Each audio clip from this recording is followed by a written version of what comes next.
మీకు ఈరోజు బూడిదతో మొక్కలకు ఏ విధంగా ఉపయోగపడుతుంది. బూడిదంటే మనకందరికీ తెలిసిందే. ఇది చెక్క పొయ్యిలో పెట్టినప్పుడు కాలిపోయిన తర్వాత వచ్చిన బూడిద. ఆ బూడిదిది. లేదా ఇంకా తెలియాలంటే మనం భోగి మంటలు వేసుకున్నప్పుడు చెక్క కాలిపోగా మిగిలిన బూడిద.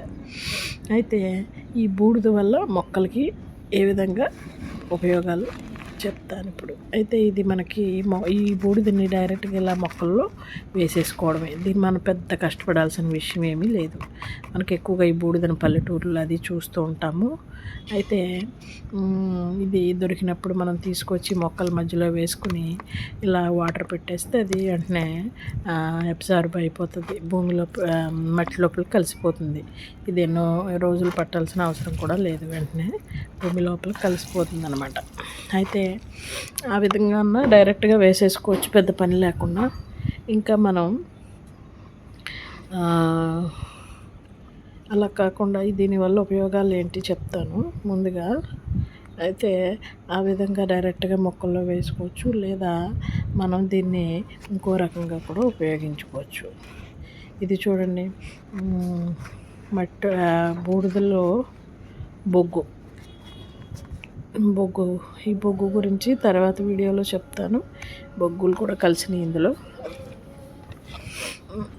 అయితే ఈ బొగ్గుని అలా డైరెక్ట్గా అన్నీ ఇచ్చుకోవచ్చు మొక్కకి, లేదా ఇలా వాటర్లో కలుపుకుని స్ప్రే చేసుకోవచ్చు. అంటే స్ప్రే చేయటం వల్ల డైరెక్ట్గా ఆకులకి వెళ్తాయి. అయితే మనం ఇలాగా ఎంత దీని కొలతలు అంటూ ఏమీ లేదు, కానీ ఇలా కొంత బూడిదని తీసుకుని వాటర్ పోసుకుని దాన్ని ఏం చేయాలంటే మనం బాగా కలిపెట్టి బాగా కలిసేయాలి. కలిసిన తర్వాత దీన్ని ఏం చేయాలంటే చూడండి, పైకి బొగ్గు అంతా పైకి వచ్చింది, ఎందుకంటే తేలిగ్గా ఉంటుంది కాబట్టి బొగ్గు పైకి వస్తుంది. దీంట్లో మనం ఏం చేయాలంటే స్ప్రే ఉంటుంది కదా, దాంట్లో పెట్టి దీన్ని స్ప్రే చేసుకోవాలి.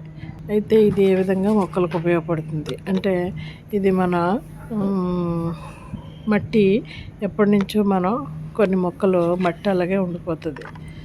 ఆ మట్టి మళ్ళీ యథాస్థానానికి రావడానికి ఇది బాగా ఉపయోగపడుతుంది. అంటే మట్టిలో ఉన్న pH లెవెల్స్ని పెంచుతుంది అన్నమాట.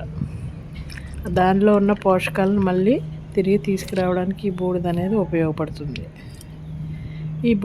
ఈ బూడిద విషయంలో మనకి చక్కగా ఎన్నో, అంటే కాల్షియం, జింక్, పొటాషియం,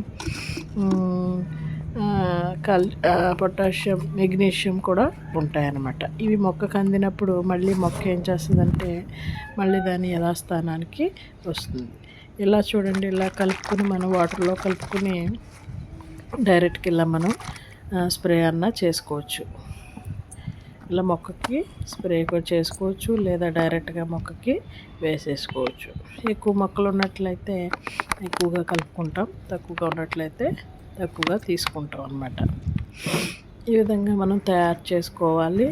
బూడిదని పారపోసుకోకుండా చక్కగా ఇలా మొక్కలకి అందించుకున్నట్లయితే మొక్కలో ఉన్న మట్టి మళ్ళీ మంచిగా తయారవుతుంది. దానివల్ల మనకు మొక్క ఫ్రెష్గా ఉంటుంది. అంతేకాకుండా పువ్వులు, కాయలు చక్కగా కాస్తాయి. మనం ఏ కెమికల్స్ వాడే కన్నా ఇలా ఆర్గానిక్గా మన ఇంట్లో ఉన్న వాటితో మనం ఈ విధంగా తయారు చేసుకోవాలి. బూడిద విషయంలో బూడిదని, అంతేకాకుండా ఈ బూడిద కొన్ని తెగుళ్ళు ఉంటాయి కదా మొక్కలకి, అఫిడ్స్ అని లేకపోతే మిల్లీ బగ్స్ అని ఉంటాయి. వాటికి కూడా ఇవి ఉన్నట్లయితే వాటిని బూడిదని ఏం చేయాలంటే మొక్కకి జల్లేయాలి. మొక్క చుట్టూ జల్లేస్తే ఆ మొక్క ఈ విధంగా ఇలా జల్లేస్తే అవన్నీ పోతాయి అన్నమాట. వీటి యొక్క వాసనకి అదంతా పోతుంది. ఇలా డైరెక్ట్గా మొక్క మీద జల్లేయచ్చు. జల్లేసి కాస్త సాయంత్రం వరకు ఉంచి మళ్ళీ వాటరింగ్ చేసేసుకోవచ్చు. అన్ని మొక్కలకి ఈ విధంగా మన దగ్గర ఉన్నట్లయితే ఈ విధంగా అన్ని మొక్కలకి ఇలాగా డైరెక్ట్ కుండీలో వేసేసుకుని నీళ్ళు పెట్టేసుకొని వాటరింగ్ చేసేసుకోవాలి. ఈ విధంగా మనం ప్రతి మొక్కకి బూడిదనిచ్చుకోవాలి. Thank you. సబ్స్క్రైబ్ చేయండి. Thank you so much.